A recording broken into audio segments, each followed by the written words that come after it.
like that.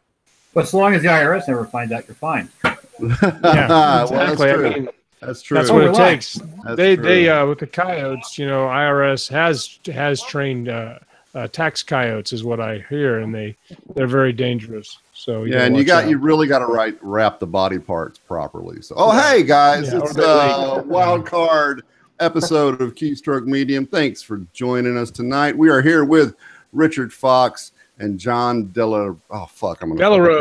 John Delarose. Sorry John about Delarose. that. It's not that hard. I mean, it's not that hard. I know. I'm just an idiot. I really am. Yeah, we pronounced Vijayratna correctly when he was on. Might have. It only took us like 6.5 hours of show prep to get it right. Oh, did you have to do all the gurning as well beforehand? I know you have to do a warm up, you know, and whatnot. Everybody in the live chat, thanks for coming. Everybody's like, "Oh my God, you started early. What's going on?" I know they're dropping. We'll have to waste a little time to let everybody catch up. Crazy. So what's new this week, Scott and Ralph and people? Yeah, we don't have a lot going on. We had, I won't go into it, but we had some pretty serious departmental tragedy in our department. So I'm not going to go there because I don't like to cry on the camera. But so we'll move on. But other than that, you know, family's doing good, works, you know, relatively okay, and doing some writing and whatnot. So, what about you, Ralph? How's it going over there in across the pond? Yeah, well, workplace and pretty much the same. We've had our scandals to deal with at this end, and then always a scandal, and then just writing really. I mean that. Because I'm trying to do the 3 books at once for a rapid release. Oh, God. You know, it makes for a hell of a fallow time where you just write them. Yeah. And what about you, Chuck? What's going on your end of the world? I've got Brace Court Over 3 in the works. I've got all the pre-work done for the next Pickman Files book. But really the last couple of days, I've just been doing a lot with the anthology, getting the acceptance and rejection letters out and all that stuff. And congrats to everybody that made it. And now we're tossing around titles and book cover ideas and that sort of thing. So that's been taking up some of my time writing for that thing. So Richard, what is this Ember Wars thing? Just in case nobody's ever heard of it. Hello everyone. Good to be back. Thanks for having me. And we're graced with the presence of John Delarose, who has worked hard with me on the Ember War comic book.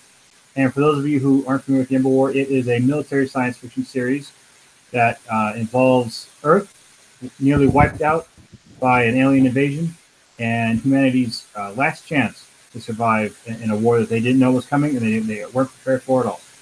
And now that the book series, I think I'm up to somebody going to check me on this. Almost 20 books total now in the Ember War universe. And we have decided to branch out after a lot of really hard work into the comic book realm, into graphic novels. And the Indiegogo drive for that graphic novel is live right now, and you can check it out in the text. And if you find something you'd like to back, John and I much appreciate it. So comics are new for me. I just read them a lot growing up. When it came time to when John Delarose approached me and said, "Hey, let's turn into a comic," I got that deer in the headlights look and kind of like, well, how do we do that? And luckily, John has already put together at least one comic. John, more than one? Yeah, I've put together a lot of comics in my time. I started with short comics just to figure out how to do it. There's a lot of managing artists involved. It's a lot more time consuming than people might think. And I met this artist, Jethro Morales, who did the Ember War graphic novel. He's the primary artist on it. We divide up line art and coloring into two different tasks. He does all the line art for it. And I met him about 2012, and I started working on a superhero book with him, which I just did on Indiegogo and made about $30,000. So thank you for everybody who backed that. Awesome. And I said, hey, do you want to do a full 5-issue, 120-page epic military science fiction with me? He goes, yeah, sure. It's fun working with you. And that's how this came about. So Jethro has a great story himself. He actually has done work for Image Comics before, for the horror book Hack Slash. He's worked on Green Hornet for Dynamite Comics. And he's also done, for science fiction, he's done Deja Thoris of Mars an adaptation of some of Edgar Rice Burroughs' work. So, super credentialed guy, great guy. Well, just if people go to the link there that's we have it in the live chat, it'll be in the show notes also for Indiegogo.com. If somebody couldn't find it, you can probably search for the Ember War on Indiegogo.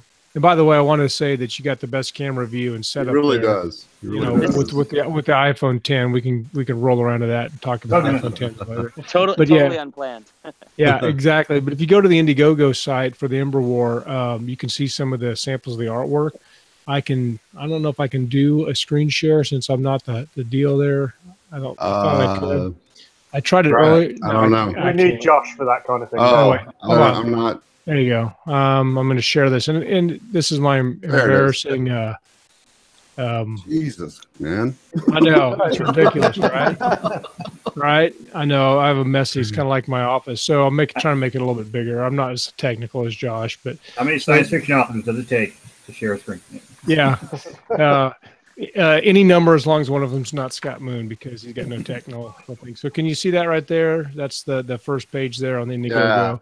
The Ember War, some awesome art. And John, did you do the coloring? Am I getting that right? No, I didn't do the coloring. Okay, but you said you divided it into no artistic skills whatsoever. So okay. I basically took Richard's book and I re-outlined it almost as if it were a movie. Right. I told Richard it was very easy actually because I was like, wow, this is already formatted almost like a movie, and he's like, that's kind of intentional. And I'm like, yeah, it's very cinematic. You wrote the script basically. So I wrote the script, right? Yeah. And directed all the art, and the colorist is by the name of Emmanuel Torres, and his biggest credit outside of this is Heavy Metal Magazine. So awesome, some good people working on this. Yep. Outstanding. The link to the Indiegogo is in the Facebook group, and I will also be dropping it periodically in the chat so it stays fresh, and we'll have it in the show notes too. So everybody go help these guys out. Looks like y'all are a little over halfway there, which is good. Yeah, living on a prayer. We are halfway there because of fundraising. Yeah, amazing amount of support so far. For those who don't follow comics, there's a big sort of crowdfund community in comics, and I would say 90 to 95% of them barely crack $1,000, $2,000. So I mean, the fact that this is coming in like this is huge. Can you guys maybe sort of talk about the genesis of the project? So obviously, Richard, you created the Ember Wars fantastic series, but what was the intervening step between between you writing that series and it's becoming a comic, or you kind of bringing it forth? It was mostly John came to me and said, "Hey, are you interested in turning your work into a comic book?" And I said, "Yes, but I am otherwise helpless." After saying yes, so and after that, John took up the reins and then proceeded to do all the heavy lifting for getting the comic turned from just a simple prose book into a graphic novel. And my contribution, he would send me the scripts afterwards. I'd look at it and say, just give my contribution back to John, and then that would go through the art, and then it's a little back and forth from me. But John has done the heavy lifting after we got to that first yes. Richard is a taskmaster as an editor, though. I know, Scott. Scott, is that true? I've never experienced that. Wink, wink, nudge, nudge. Pterodactyls, I think. So, right. John, let me ask you, how did you, I mean, comics are such a different medium from prose, right? Because you have that visual element of the art. So a lot of times you want the art to like evoke the tone or the mood of the piece that you're trying to do. How did you go about choosing what artist and letterer and all that stuff to work with in this? Sure. I chose Jethro, the line artist, primarily because I'd worked with him before, and I just knew he was in tune with what I wanted to ask of him, right? So I've done my Flying Sparks comic with him. We've got about 9 issues of that in the can, and it's probably going to keep going forward. And so I knew he was a guy who could do what I directed him to do very well. Mm-hmm. Two, he's very timely. That's also very important in comics. you never know with artists. And Jethro is very consistent. So he takes about 2 months to do an issue. And so I can always count on him for that. And that's a big deal, especially, we do want to keep making Ember War comics going forward if we can. There's a lot of books to adapt. So we want to keep on a schedule if we can do it. So Jethro was always the person in my mind to do this, just because I've had a relationship with him, being working with him for 5+ years. On the colors, we actually went through a couple people. So I was trying people out for a while, trying to get the right person involved, and then I met Emmanuel Torres through a fellow named Will Callaghan, who's he's also a veteran like Richard and into comics, and he's been using this colorist for a while, and he introduced us, and I liked his stuff right away, and it worked out. On the letters, I met a fellow named James Reed, and I had been reading his work for a long time because I'm a big avid comic reader, and I was like, "How much do you cost?" And he's like, and I asked him, and it was not all that much, and it worked out. So that's awesome. Yeah. I'm looking at the sample pages on the Indiegogo site, and it number one, the colors are super strong in these combat scenes. Yeah, I mean, they really catch the whole urgency and intensity that you'd get in something like that. But this one with the space battle, the movement on it, the ship circling around through the center of the splash page, and then all the lasers and things going off around it. I mean, that image is really, it's got a lot of motion to it. So hard to capture that. Yeah, a lot of artists can't really put that motion into a still image like that. Right. And I think he nailed it though. Is that the one you're talking about right there, Chuck? I have on this. Yeah, that one. That's the one I'm looking at. So I mean, he really caught that whole controlled chaos of the dogfight kind of feel to that whole splash page. Yeah. And so everything that John just described to me as far as getting all these other artists to work to make the comic book come to life, I had no idea about. I just my idea of making comics was like somebody draws it, and then I harken back to a Kevin Smith film where you find some tracer that goes through and you yell at him and you just call him a nephew tracer or something. So yeah, there's much more to it, and it's for all of us, we've all written novels, and it's like you type out your paragraph, it goes to editing, comes back a little bit, and it's basically done. And then you go back and forth a little bit with whoever your cover artist is, and then you've got your book, minus the typing out tens of thousands of words and slamming your head against the desk. So, minus the crying and weeping and hours of despair and the drinking.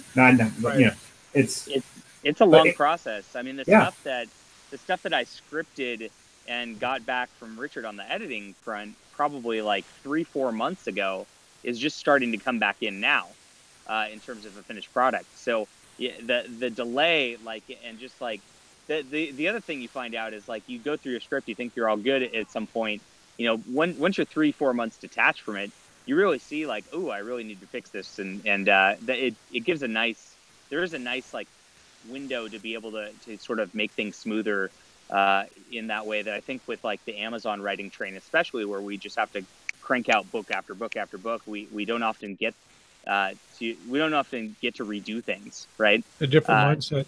Yeah. Hey, Chuck, can you click on my window?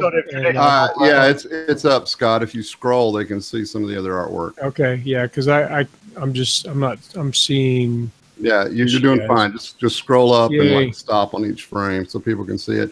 Now, I've known some guys who this was back in the late 80s, early 90s when I lived in California, but I knew some guys who were kind of just getting into the movie business back then. And they were telling me back then that anytime you get into a medium that has a strong visual element like this, that it becomes so much more about collaboration because you need so many different inputs into it to get that visual aspect correct. Is that pretty much what you find this to be? Absolutely. Yeah. It's very different, and you have to be careful because sometimes you'll want to change that's a very important change, and artists are very, very proud of their work because each one of these pages is probably 12 to 14 hours work, just one page. Right. That's what I was going to ask. Right. Yeah. So, they're putting their whole day into this, and you tell them, no, actually, I wanted this. There could be some friction there a lot of the time. Yeah. So Right. you got to be very careful about how you do that, and then you got to make some compromises sometimes for their artistic vision too, because at the end of the day, the people who are drawing this do know visually some things that'll work better and not better than I will. So yeah, it's kind of the same Yeah, thing trust as the when expert. we as writers have to get a cover designer because they think in those visual terms, and when we don't necessarily do that. We had a question here for Richard from Stalin Did Nothing Wrong. Where is it? Oh, has Starship Troopers had an influence on you, Richard? I would certainly say so. The first time I picked up Starship Troopers, I was in high school on an Air Force base in Japan.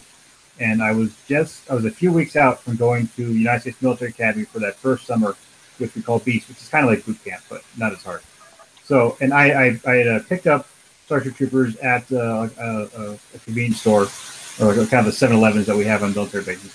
Read it, and I was like, okay, that's interesting. I didn't quite fully get it.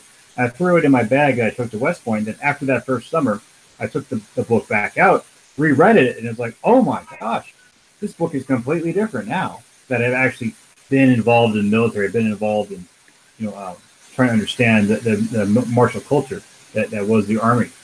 So, and I've certainly read Starship Troopers more than any other book. And what I like about Starship Troopers, the legend is that Heinlein wrote it over a course of weeks, like 2 or 3 weeks. Like he read an article in the newspaper about some treaty that we were having with the Russians. He got mad. He's like, I'm gonna teach you guys a lesson about what it's like to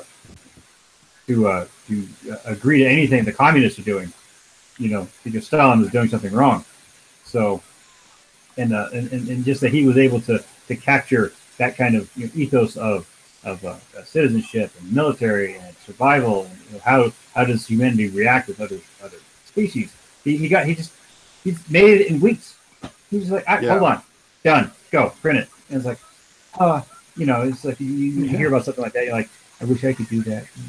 Yeah, it makes sense because I think I read it in one sitting. I think it's one of the only books I've read, and it's not a super long book. But the first time I read it straight through. Of course, I was working at the dog track, and it was late. But it's articulate as well, like any. I mean, I suppose it was as much a political manual as anything else at that point. But it kind of. When he explains it, it makes a lot of sense. I really like that idea of citizenship being associated with. You got to earn it. With sacrifice. Yeah, absolutely. Just a question I've got for you, Richard. Clearly, as we're writing as you guys are writing the comic book and producing the comic book is probably the best word. Obviously, you're getting a lot of stuff visualized: the spaceships, the armor, even the characters. How much input did you have into those, and what does it feel like to see them realized? 2 questions. It's my input for the most part was writing the first novel, and then John had that, and then he came back and was like, "What exactly does the armor look like?" And I give it. It's like it's kind of like this, and this had a baby. Like, okay, got it. And then make sure you got to have giant cannons on the arm. By the way, that's important later on. And then you just explain all that, and then like, okay, what does the armor look like? And then you just give like a general guidance because I knew that there was artistic vision in here. I couldn't go through and say it is exactly this.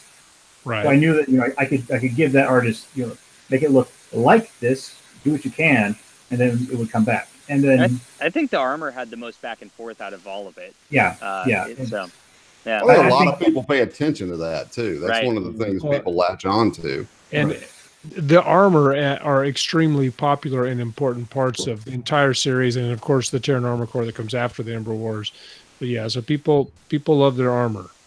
Yeah, and also seeing Stacey Ibarra drawn, it kind of hit me in the feels because people who've read the series know that she goes through the ringer. She has a tough road, and it is not her fault. It's my fault. I had this very nice character, and I just show up and just start punching her in the gut and like, ha ha, boom, shoot her in the heart, and it's just like, Like literally. I keep trying to make her a little curvier and things like that, and Richard goes, "No." Yeah. Because John keeps saying, like, not hey, somebody like that. You don't. No. John keeps saying, "Hey, why don't we do a little fan service for these characters?" And I'm like, "Do you know what happens to that character in book 3? If people get that kind of attached, and then they see what happens to that character in book 3, it's going to be like, oh, everything's awkward now. I got to take that. That's rough. Yeah. Like, and then how did it feel to see them realised? It was surreal. It really is, because we've read the first issue. I think we've also got the second issue done. And, I've read comics since I was a kid. Now like I've got one. It's when you write your book, it's you spend your first book could take years, it could take months. When you finally get in your hands, like, it's real. It actually happened. And now it was the same thing with comic books. It's like I never thought this would happen. Look, there's art. Someone out there, a professional, drew Elias. They drew Hale. They drew the Brighton Belt. It was like, oh, wow. That was pretty cool. You just kind of don't ever think it's going to happen. But then it does happen. It's like, this is great. Now I can get shows to people. And hopefully they'll pay money for it. And Stalin said, now people can cosplay. How cool would that be? That'd be awesome. I would. I'd love to get some selfies with that. It would just be, I'll tell you what. I'm claiming like stomping through the next 20 books in an armor suit. That's going to be my thing. I think this has a big side benefit that people don't talk about a lot. That's really cool too. So, like, say somebody really wants to catch up on Richard's latest stuff, because everybody's talking about it. It's winning Dragon Awards now and things like that. Right. Like, 20 books is a daunting amount, but you can blow through comic books pretty quick. So if you want the backstory real quick, so you can catch up on the newer stuff, this helps out a lot on that end too. That's a good point. Absolutely. Good point. One of the things I want to ask you is probably John more than Richard, politely. Obviously, the Ember Wars book 1, I'd suggest is probably circa around 70 to 80,000 words or so. How did a comic book, I would suggest, is how many words it would be in I think it's a 120-page graphic novel, isn't it, you're aiming for? How many words would you be looking at in that comic book? Words of dialogue. I try to do less than 30 per panel and 5 panels per page. So, I would say you get probably, I would say max. And I usually even try to keep it less than that. So I'm probably about 50 words per page times 120 pages. So dialogue-wise, what do we get? What's the math on that? I can math. I would say 6,000 or so. 6,000. So you're distilling so 80,000 words into 6,000 words. Sort of. Yeah. But what's the process that goes into that? Guy Anthony DeMarcos points out that a picture's worth 1,000 words. So right, because you're cutting out description and setting. Guy DeMarco's just stolen my thunder there. I wanted them to. Thanks, Guy. that guy. We'll send you a check to Guy this time. Oh, should we just interview Guy and be done with it? Guy, can you tell us what Ralph's going to say next? Because that would be helpful. Anyway, can we have John or Richard answer to that? And these guys answer. The answer to that really is the pictures really do a lot of the heavy lifting there. So it's like you've got so I have to actually write out art descriptions and things like that for what's going on, right? And so the actual scripts, I'd say, for the Ember War is going to be about 15,000 words. But you break it down, like, you've got this long battle scene that's like, in space, and it's a chapter or 2 in the book or whatnot. And, it's distilled to 2 pages. So you see, an explosion here, a ship moving, and a couple things like that. And that takes the place of all of that sort of action description, right? So it's easy to break it down that way. I found that Richard's book really, if you look at it, his book, I've got the paperback, it's about 400 pages, and we're down to 120 pages in terms of the comic. So it's really a little bit more than a quarter of the book, distilling it down. So it's not as bad as you think it would be. Okay, so I got a completely unrelated question. So, like, when we actually start purchasing the comics, what's the size of these? Is there a standard issue, or is it a graphic novel size? I'm just curious to They'll be 7 inches wide by 10 inches tall graphic novel. Okay, cool. So standard, pretty standard then. Awesome. And how are you getting these produced, like for hard copy? Is this something you do through like KDP, or who do you go through for stuff like that?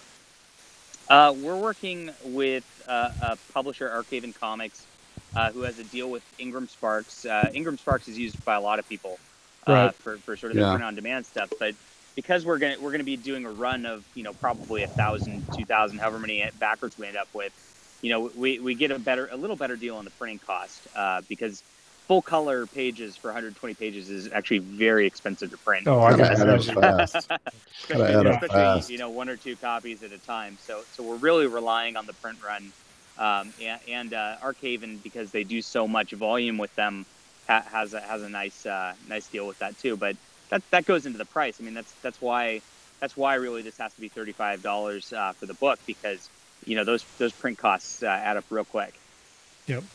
Well, that's what a graphic novel costs generally. Yep. They are expensive. Yeah, for one that size. Yeah, for sure. Yeah, it's going to be actually it should be even longer, because we have a stretch goal to include there's a coda story to the Ember War called Ironheart, which deals with the fan favorites Elias, Bodil, and Kalen, and so we have that story that we want to bring into just as as an addition to the 120 pages. So that way we would include that at the end of the whole story. But we got to reach that stretch goal first, because it's a whole nother project of getting an artist working on that and bringing that story out to life. And the Ironheart story is one of my more favorite ones. So if for anyone who's read that or heard the audio by Luke Daniels, it's on oddfans.com. So it's that option. I really hope we get to that stretch goal. So me too, because it's such a deep character story. Richard was really on me on the edits for that, guys. So the amount of work we put into Ironhearts is so much. I definitely want to see this get out to people. And what's it take to reach the stretch goal? Is that a funding goal through the Indiegogo, or how do we help you satisfy that and get that produced? Well, it comes down to the more backers we have, the more money comes in, and then we're able to produce more art, and we have other stretch goals with a print of Elias fighting a Zaros drone in the ruins of Phoenix, which I've teased that on my Facebook page. Awesome. If we get to that stretch goal, everyone who backs a physical copy will get one of those. It's kind of like a mini poster. We'll get one of those sent to you. So it's I love that art. I love how Elias looks with that, and it's a beautiful painting. And I really hope that we also get to that stretch goal, which is before the Ironheart goal, because the Ironheart story is it's a whole another thing. And for that story, for people who've read it, who've gone into the Terran Armor Corps with Iron Dragoons, you hear a lot about Saint Kaelin and how she called Elias out from the darkness when he had redlined and been badly injured fighting the Zaros. And this is that story of how this happened and how the legend of her sort of came about, which is why when John sent me, it's like, no, she has to say this exact phrase, because 12 books from now, it's going to come back. People who've read that book, the way in the head, they're like, why didn't Kaelin do that? We all know she did that. Why didn't this happen here? So it's kind of like I've got that far side of like, no, that we have to have this exact detail because of 15 books from now, and it's and thank goodness John just trust me when I say this is what we need. He's cool with it. Yeah, and you obviously have to make a lot of tough choices, but there's some that are required. I mean, that's obviously extremely important to the larger story arc. Mm-hmm. Have you ever had to compromise on a creative decision, Richard, to John? Just something that he said wouldn't work that you wanted to have in, or anything like that? There's a couple times where I've been like, we need these characters on the page, and then John tells me it's going to take the artist many more days to do that. The artist will get grumpy, and we'll be okay without that. I'm like, fine. Yeah, we were just going over one of those, because if you notice the way comics work, and especially with Richard's books, Richard has a lot of characters in his books, which is great, because there's a little something for everybody there, right? Right. But when you're distilling to a 22-page comic, I mean, you only have so many series of moments to get in with the characters, and you got to visually remember a lot of people. So you have to kind of break it down into a little more digestible chunks. And so, actually, I'll talk about a scene we changed a little bit, which you were fine with. There's a scene where it mentions Hale's brother. It was off screen. Hale's brother went and did some mission without spoiling too much, and he brought his crew out there and all that. And I said, Richard, we're in issue 4 of this 5-issue series. I don't want to insert Hale's brother and all of his Marines at this point because we've already got so many characters. Can we just have Hale and company do it? And Richard says, yeah, I mean, they come into play later in later books, but yeah, that'll be fine for this. So like that's the type of thing that we end up having to do just for the visual element of the medium. And then we compromise with that by just having a throwaway line of mentioning that Hale's brother is also in the fleet. Yeah, so later, exactly. So later on, people are like, his brother? What? It's for people who read the comics, they're like, boy, if my brother had just survived the apocalypse, I would have reached out to him. So, we touch base and kind of plant the seed so that when Jared Hale comes back in, it's not too much of a shock for people. Which would be really important if we ever get around to the Terran or the Terra Nova. Yeah, it's going to make a lot more sense knowing that he's, I think, or the Doughboys in general makes more sense with Jared. So it's good stuff. What's maybe one of the biggest challenges you have, and then we can cover a few more things and whatever else you guys got or questions from the chat probably. What's a big challenge that you managed to overcome with getting this done? I think, John, why don't you take that one? I think you've had to overcome more than I have so far. I think trying out colors was the hardest part. The coloring, coloring actually takes longer than line art, and colorists get less respect in the industry than line art. It's kind of a weird thing because you probably can't tell me who the colorist on any Marvel book is, but you might be able to name, even if you're not into comics, a handful of comic artists. Right. So, we were really working on that, and just the turnaround time, and then we actually had one we were working with for a bit, and then he kind of disappeared, and it's like, oh gosh, what do we do now? Because you can't switch streams because there will be a big consistency difference, even if they try to use the same thing. So we had to actually start over a bit and work on there. So I think that was the biggest, hold my breath thing, just because, we don't want to have to redo a bunch of art over and over again because the cost can skyrocket pretty bad at that point. Oh, I can imagine. Yeah. So once you guys had this thing done, how are you handling the distribution? We are working with Ingram and through Archaven. So Archaven's actually... they're going to be handling the T-shirt and posters directly, so those will just go out immediately. And the challenge coins. I think Richard's going to have the challenge coins at his house. It's going to be an interesting thing. We're gonna end up having to mail probably a few different parcels to people, and we haven't decided exactly what we're going to do on the paperback books yet. We might, just depending on volume, we might use a fulfillment distributor. We might not. But on the hardbacks, those are going to be signed, which is part of the cost there. And I'm actually going to fly out to Richard's house, and we're both going to sign them and hang out and ship them out ourselves together. Fly to Vegas and call it work? Yeah. Yeah. Rough life. I was going to say there would just be empty bottles of beer all around. Yeah. Those will be some interesting signatures. The signatures will just get worse and worse. I love you guys. Yeah, that's gonna be kind of wild. So we'll see how that goes. We'll probably record and video ourselves doing it. I think that would actually be pretty cool. Yeah.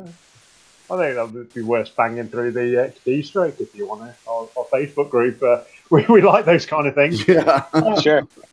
Could I rewind, if I may, to the very beginning? John, what is it that made you approach Richard about the Ember War story, or him personally, whichever it is? It's back to 2017, and I think I added Richard as a friend because I saw he was nominated for the Dragon Award, and I was also nominated for the Dragon Award for my military science fiction book that year. And I was hyper confident because I have a pretty loyal, mobilized fan base, and I'm like, I'm going to win this. And I this Richard guy, I've never heard of him before, so and then he trounced me and won the Dragon Award.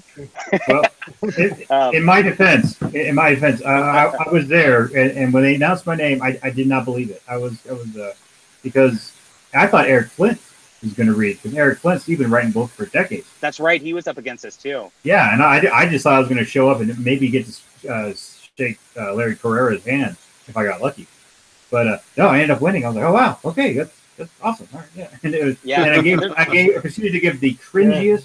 I just showed up, I won, and I rocked off. Yeah, and so I did not think I was going to win. So, but I didn't mind. So from there, I just started talking to him a bit, and we hit it off pretty good.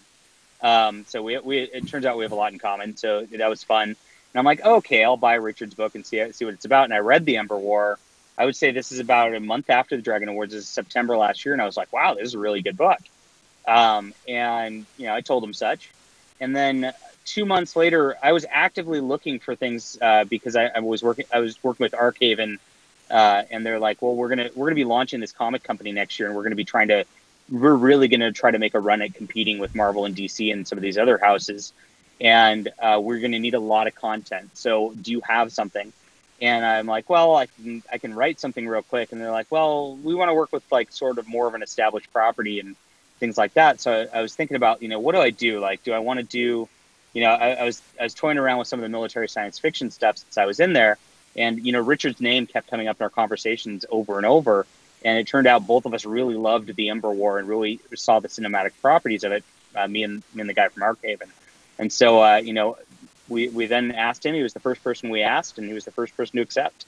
So, very cool. You made a comment there that actually brings up a question I'd like to ask, and that is, you said you wanted to give Marvel and DC a run for their money. I'm wondering, in the comic realm, has indie publishing disrupted as much as it has in the prose realm? It hasn't yet. It's very new. There is some indie stuff going on, and the market's kind of widening a little bit, but it's still in the there's still a, I guess there still is a gatekeeping aspect where there's a few companies that are have to do a print run of a certain size to go to comic shops, and comic shops have to do a certain order size, and you have to get in with that distributor. And there's only one distributor that's called Diamond Comics. So if you're not plugged in that system, there's not much going on. But there's a lot going on the Kickstarter realm. And Archaven has a lot of books out. They're starting to do the indie model for books where they just put it up on Amazon, and they're killing it doing that. They're selling thousands of copies. So I would say we're about 2007 as far as indie books are going. Okay. Indie comics. So for those, what about? Look at it. What about? I'm a comicsology reader. What about on the digital realm? I mean, I see tons of indie stuff coming across Comixology. Is there a big market there? It's pretty small. A lot of people, people are still, Marvel and DC really set up their distribution system so that they kept a monopoly on the market much better than any book publisher did. So they've got it generations where people have only read Batman or only read Spider-Man. Right. So there's a lot more habit to break there.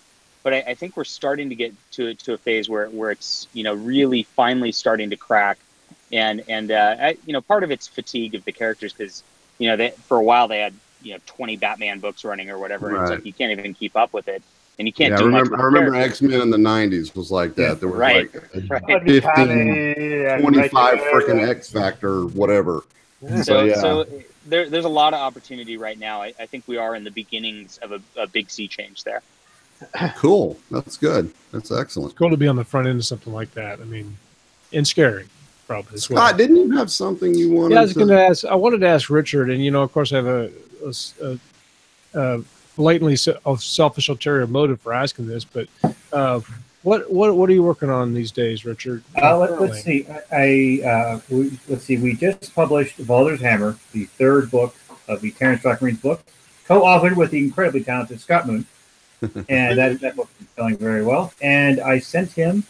We have worked out the outline for the 4th book in the series called The Beast of Eridu, which I do believe Scott has the cover for. Yeah. Well, let's take a look at that bad boy.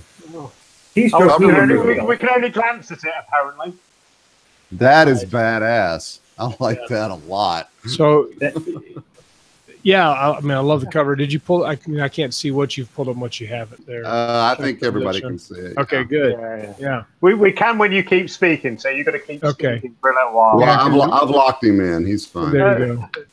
Yeah, because we all know that I can't talk for a long time and string a bunch of words together, not stop and not let me get a word. You're supposed to cover the rest of the show, man. So get to it. We can go into that. So, I mean, this is one of my favorite covers that we've had for a while. I don't know. And knowing the story and kind of what goes into it, seeing some of the characters and the creature and stuff in there. I mean, this is classic sci-fi here. That's pretty awesome, man. I got to be honest with you, though. It kind of, to me, it's kind of evocative of a Monster Hunter International cover, too, because it's the big monstery looking thing and then the badass with the big gun and stuff. But it's got that hardcore action impact kind of vibe to it, man. And the colors are good. It pops right. That's a great cover. It almost harkens back to the old days, the old covers you used to see. I'm not saying like that's because they're out of fashion, but just, you got like, the adventure happening there, bang, straight as soon as you see it. And it's just really good art, too. I mean, that's just, I like that a lot. That's I remember really correctly, this is the same artist who did, if we're still using the same one, Richard. It's the same one. It's the same artist for all of our covers. Which is John Ringo's. That's right. Books, so pretty cool. I love it. Very nice. By the fourth book in the series, the characters are really getting busy. So, and we're going to have some characters from the Ember War will come back. Stoybin, everyone's favorite Terrible, will be back, and also some other special characters who we're going to get to see. Yeah, good stuff. So I'm very excited. Can't wait to share that. And it's cracking right along too. So. The guy says, "So it's a love story?" No, it's not. Unless you love big ass gun. Yeah. So, cool. Only if you love your BFG. Let's go back. Let's see if I can. Just unshare. I'm gonna go back to the. Whoops. Anyway, I'll unshare. I was gonna go back and show the comic. Go back to the comic share again. There you go. Cool. Awesome. So, Indiegogo, in case anybody's unfamiliar with what this is, basically, John and Richard have put up, it's a community funding site, and they have put up this project and asked people to commit dollars to help them get it funded so that they can make this awesome thing come into the world. So just so everybody knows, if you haven't go over some of the levels, because it depends on how much. What I'm thinking, man. Right, what is it? You're bald. I'm balding. Great minds. I don't know what's happening. I'm an idiot, but go ahead. Well, you got less hair than me, so the brain's not as choked.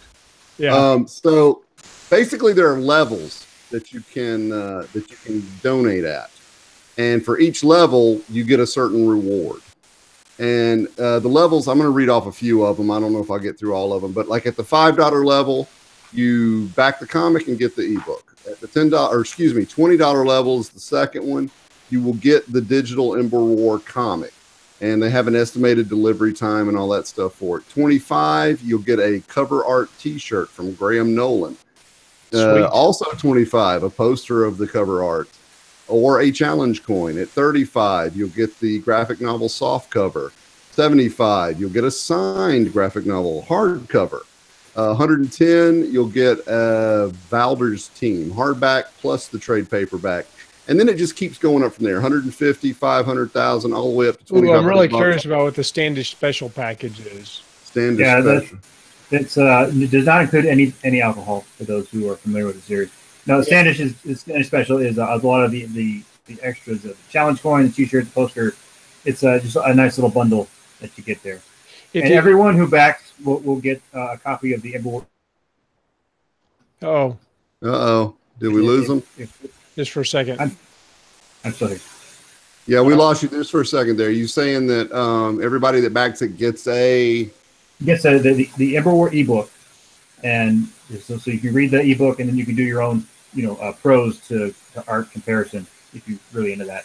So, and cool. And then further down the line, we got some special ones where you can get if you want to be drawn into the book and die a heroic yet horrible death within the comic book, you can do that. That actually sounds kind of cool. Yeah. Oh yeah. Graphic novel red shirt. Now that's even better. That's next level. That's on par with just I like that. It's the next Predator. One of my really pleasant surprises about being a writer is just how often people want to die on the page. Yeah. Please kill me. Come on, how many people get to see their own death? I mean, seriously. I know, right? It's very popular, and I'm sure we should take question to your phraseology there, Richard. I've actually promised Ralph a death. You've got to be very careful because if somebody's like, all right, I'll kill you on next Tuesday, okay? The FBI gets them, and all of a sudden you get a knock on the door. Yeah. I always found that weird when I first started getting a little bit of a fan base. People are like, so what do you do? Do you write in the people who you don't like and kill them? I'm like, no, I wouldn't give them that. Those are for my best fans. Yeah, best friends. BFF forever, and now you die. It's the most special kind of love a author can give to his fan is killing them in the most horrendous way. Yeah. I get requests. People are like, I want to be armor, and I want to die this way. I'm like, I'll see what I can do. It's kind of... We've got one more question on the chat from Consistently Christy. Sorry, I was joking. Buzz-eyed, it's late here. It's like 4 in the morning in yeah. I'm impressed you're even here, man. Oh, you know me, I'm hardcore. You're hardcore. Christy's asking, what are you doing to advertise? Going on lots of podcasts. We're starting. Medium. Medium is all it really takes. So I'll say this. We've been doing a good deal of media. I'm reaching out to my fellow military sci-fi authors and space opera authors, and saying and asking them to approach their readers and show them, hey, here's this comic book for a military science fiction project. Would you be so kind as to share this with your readers? And almost everyone, I think everyone's I asked has said yes thus far, because I think a lot of people are very curious to see if this could work. Yeah, because absolutely. All of us who write, we all love to see our stuff in other mediums. So if the Ember Wars exist, Archaven Press has already said they want to have more military science fiction space opera. So I think if the Ember War comic does very well, it's a good. We show that the market has a demand for this kind of thing. More authors will get the opportunity to have their stuff turned into a comic. So it's and I do appreciate all the help I'm getting from other authors, great people. We run a wonderful podcast called Keep Medium and other places. So it's going to be a full 30 days of media and attention as far as this drive, because it's I really don't consider a success until we get to that 50,000 level where we can get the whole Ember War plus the Ironheart story. And then further on down the line, there's me doing the floss dance in my stormtrooper armor, possibly me singing Got Me Guns karaoke, and which will exist online forever if I run for if I'm somehow nominated for the Supreme Court. Democrats put stuff. He sang this. You still want him? No. So it's so bottom line, you're saying you've got a great responsibility, because if you're blazing the path for us here, Richard and John. So don't fail, is what we're saying. Oh no, we're to the hilt, and it's not just that we want to bring just the Ember War. I want to bring Ruins of Oculus and Blood of Heroes. I want to bring all my books forward. So, sure. But it comes down to it's like, I also want to do it a bit faster than and I understand now that the speed at which we brought the Ember War to comic has it's better than as fast as it could go. So if we want to have more Ember War stories, we're going to need 2 or 3 teams of artists to do all this. And I can feel John cringing already and clenching a little bit, because now he had to mount 3 times as many artists. Careful, you might have him hit something. By the way, I just took over your life. Yeah. I think this is our first show with somebody driving. Yeah, John, right now John's like he's looking at that telephone pole. I know we used to have the Nick Cole stakeouts, didn't we? Where he's holding around. Look at the camera, John. Come on, man. No, don't look we at the need camera. engagement. We need engagement, John. Hands on the wheel, 10 and 2. Give me That's what I'm just saying. Richard. He's got children in the car. Also, I had a quick question. Sorry to interrupt, Chuck. Go ahead. Question. James asks. I'm Uh-oh.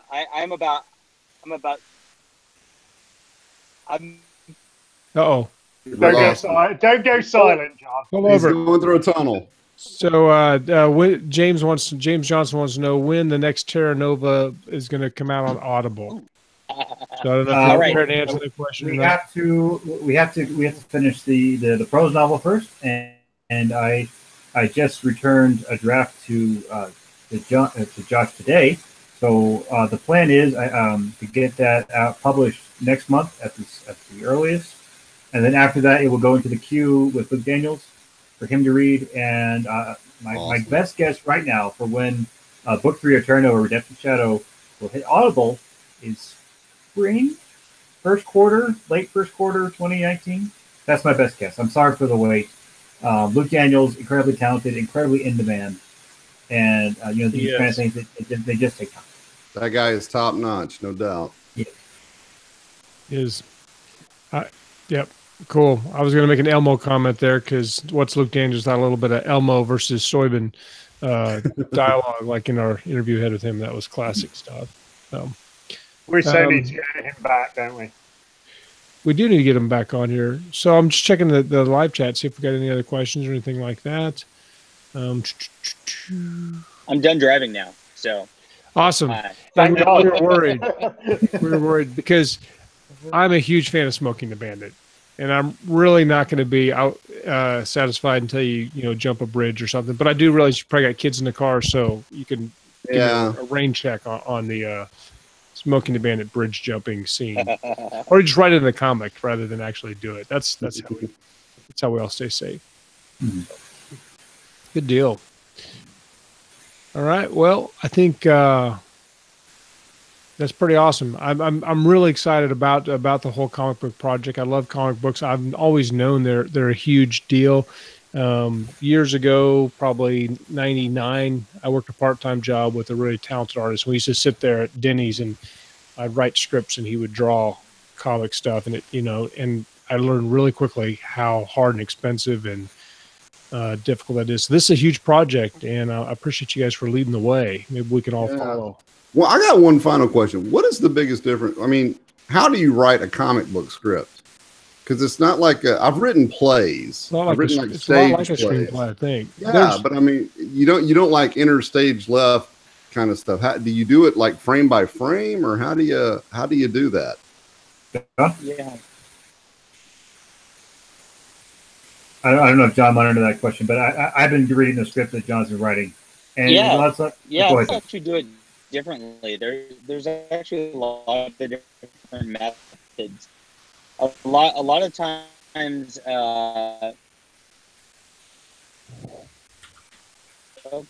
He's breaking up pretty bad. So the way the script looked when we write, it goes panel by panel, and John will say. This panel is three-quarters of the page. This is across the top, or your transitions. Like it's more akin to a movie screenplay than it is. So is it like writing out a storyboard kind of thing? It is. That's what a comic book is. It's just a series. Yeah, storyboard. right. So you're telling that. I wonder how the script would look, because I thought that would be kind of fun to try sometime. I'll send you a copy. Oh, fantastic, man! Thank you. I'd love to see it. I'm pretty confident that John is getting somebody's hitting with a LiDAR to check his speed. So something, yeah. Watch out for I think he got pulled over. I believe that maybe Scott called one of his allies wherever John is. And... Get that guy stopped. He's a menace. Definitely speed. Well, I think, are we coming up on you guys hear me? Barely. We can hear your robot alter ego, but that's all. Kind of like Josh last time. I see a tree. It sounds like a spooky message from beyond the grave. Yeah, it's like let's found hope footage. that John not plowed into a tree there. That'll be the. I bet John just got home and his phone is trying to decide between LTE and Wi-Fi and probably mine does that a lot too. First world problems. Well, that's absolutely it. Excellent. Well, we want to wrap it up, or do we want to go on and get some more questions? I think so. Yeah, we're coming up on the hour, so. We've got one more question from Christy. It's, do you think Kickstart will be effective for a new author to do? I'd say that's just a quick round robin thing. I'd say no, not unless you've got an existing audience. What do you guys think? I think a new author should focus, whether it's comics or writing. I think you need to focus on writing, building your backlist, and work on your craft. I think that I've seen people do the Kickstarter when they have one book out, and I think that's probably a waste of time. Yeah, I mean, I don't have a huge audience, but I think a backlist and building a fan base is probably the way to go before you start asking for money like that. Yeah, and it'd be a lot easier once you have something like the Ember War, where you have thousands and thousands of fans lined up to buy it. So sure. What do you think, Richard? You agree with that? On my Wi-Fi. Well, it's as far as doing an Indiegogo or Kickstarter for a prose novel, I wouldn't recommend that just because costs aren't that prohibitive. Yeah, but if you are starting out fresh and you want to do a comic book, you had better have a whole lot of art already done. Right. So which means you already have to have already spent that money. So it's difficult. And the reason that John and I were able to do it is that the publisher we're working with, they know people who are interested in funding this sort of product. I've got my fans. John has his fans. We know how to reach out to people. So it was not impossible for us to go and do this. And we were already about 60% funded in less than 3 days, which is wonderful. And I think it's also not as many comics get to that funding level that just start out. And I think it's good that when we said, hey, let's bring Ember War forward. Ember War already has hundreds of reviews. It's already on Audible. It's already it's already proven to the market that people like this story. Right. So when it comes down to say, hey, back this comic book, people already know it's it's got some clout behind it because it spawned all these other books. And, the people who are working on it have done other projects. So, anyone who's out there thinking like, I've heard bad things about Indiegogo. If I give you $25, I may never get anything. Don't worry. It's John and I, and we know the publisher, and, fulfilling all these things is not impossible. Yeah, it's a very low risk proposition. It's just really not any risk involved. I wouldn't, for sure. Now sometimes you have video games, which that's just like burning money. Yeah. And so this is nothing like that. I mean, we get art and we put it in a nice, like leather bound book, for your office to smell like, and send that to you. Travis says the comic first, HBO series next. There you go. Not going to rest in peace at all there. So if we can just get on that, I'm sure you're down with that for sure. No problem. No problem. We'll have that Looks episode like we broke the 12,000 mark during the show here. I just refreshed the page. So there you go, guys. There was great celebration. 12,079 as I see it right now. Thank you to everyone who's backing the project. My thanks to you. Sweet. Well, Scott, you got anything else, man? Or we want to wrap this pig up? I like coffee. Is that useful information? And I'm going to go get it started for tomorrow morning and get up early. So Coffee in the morning, whiskey in the evening. Yeah. All right. Well, John and Richard, thank you so much for being with us this evening and talking about your new project. Best of luck with it. I think it's going to be awesome. Everybody in the live chat, thank you for joining us, and come back Monday on our regularly scheduled time and date to join us for I Don't Know What. I have no idea what's on the schedule, but I'm sure it'll be fun. I'm sure there'll be plenty of shenanigans, and there will be plenty of talking about reading, writing, and everything in between. Night, everybody. Hasta la vista. And of course,